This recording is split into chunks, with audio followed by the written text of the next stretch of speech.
the fight of Raila Odinga. And we know that there is politicians like Kahiga who in the life of Raila Odinga have used him as a bogeyman to scale their own political heights there. But it is shocking that they continue to make Raila a bogeyman in his death. And what I know is that Kahiga does not speak for himself. Kahiga is the spokesperson of Rigathi Gachagua. Rigathi Gachagua mocked Raila's illness and asked whether he was a virus and whether Kalonzo was a bacteria.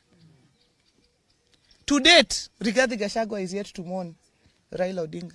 Raila Odinga, who braved political tensions to go and mourn his brother, the late Nderitu Gachagua.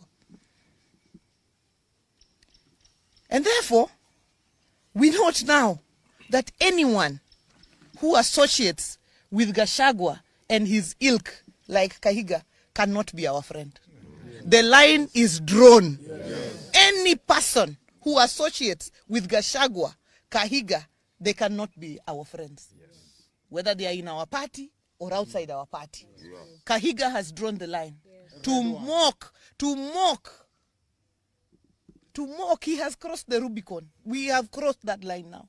To mock Raila Odinga in his death, to mock him in his life, we could respond. But to mock him in his death, no. Any person who associates with Gachagua, with Kahiga, with that lot, can never, ever be our friend. Because the principle is, the friend of your enemy is your enemy.